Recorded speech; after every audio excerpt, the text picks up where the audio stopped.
In this video, we're going to be working through lesson 7.5, and we're going to be completing some extra practice about kites.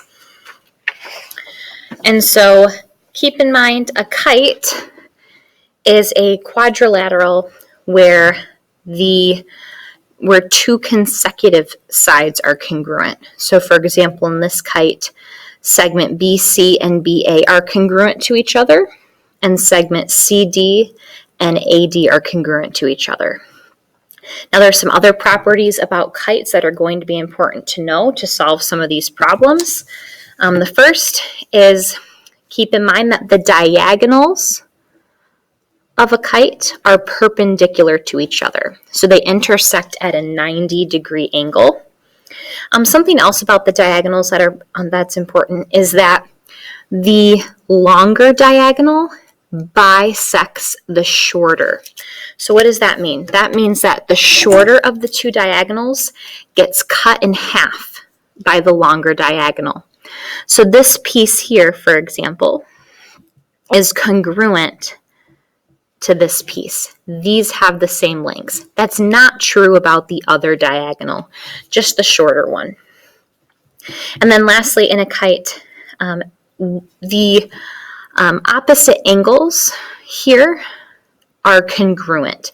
So angle C and angle A are congruent. That is not true about angle B and D. There's only one pair of opposite angles that are congruent. And they're the angles that are formed by the non-congruent sides. So now that we've reviewed those properties of kites, we're going to go to page 219. And we're going to do number 3 first. In number 3, we need to find the measure of angle K and the measure of angle L. In this kite, we can see that these are going to be the two angles that are congruent to each other. So angle L and angle K are going to have the same measure. Now they tell us angle J and angle M. Angle J has a measure of 130 degrees, and angle M has a measure of 90 degrees. So we have to think about, how are these two angles going to help me figure out these two missing angles? Well, remember, in a quadrilateral, which a kite is a quadrilateral, all the interior angles must add up to 360 degrees. Right? They all add up to 360. So what I could do is I could take the total that they have to add up to and subtract these two angles I know. Okay. So 360 minus 130 minus 90 gives me 140 degrees. So angle L and angle K together add up to 140 degrees. Now remember, these two angles are the same. So I can take 140 degrees and divide it by 2 to find the measure of each angle. 140 divided by 2 is 70 degrees. So the measure of angle L must be 70 degrees, and the measure of angle K is also 70 degrees. We're going to go ahead and move on to number 7. Sorry, it's kind of,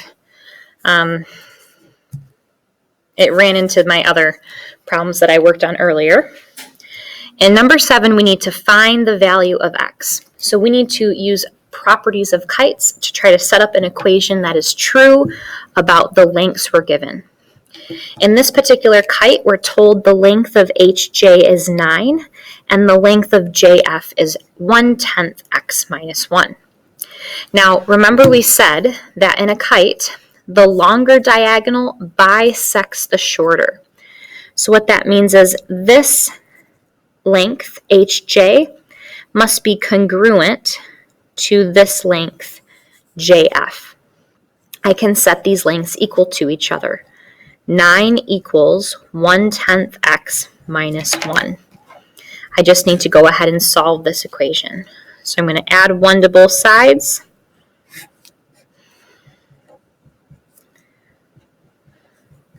Now to undo this 1/10, I can either divide both sides by 1/10, or multiply both sides by 10.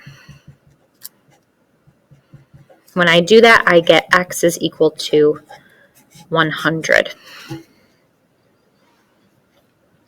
Now we're going to do a couple more examples that aren't in your journal, but are good ones to practice. So I would get some scrap paper or some notebook paper and write these down with us.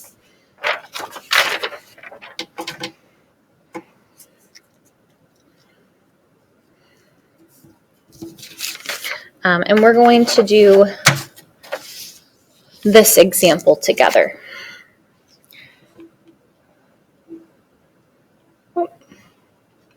There we go. All right, so I would pause the video and draw this picture with the labels, just so you have it written down for yourself. It says in the kite, the measure of angle IKT is 25 degrees. I'm going to go ahead and put that in my picture. And the measure of angle XET is 40 degrees. Okay. We need to find the measure of angle EKT and the measure of angle KEI.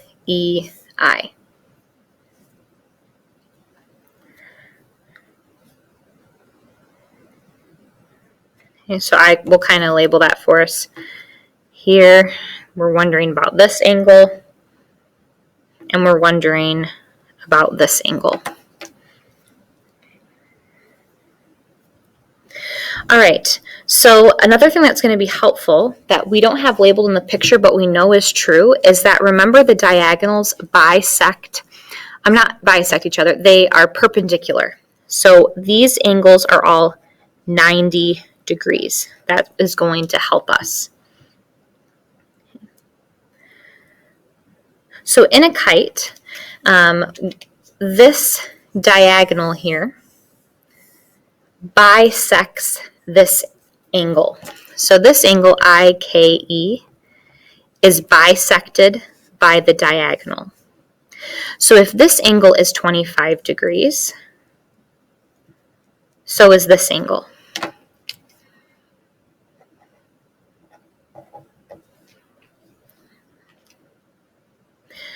So the measure of angle EKT is 25 degrees. Now we need to find the measure of angle KEI. What I notice is that there's a triangle formed right here in the kite, and in this triangle I know two of the three angles. This angle is 25 degrees, this one is 90, and this is the one I'm trying to find. We know that in any triangle, all three angles must add up to 180. So I can find this missing angle by subtracting the two angles I know from 180 degrees. When I do that subtraction, I see that the measure of angle KEI is 65 degrees.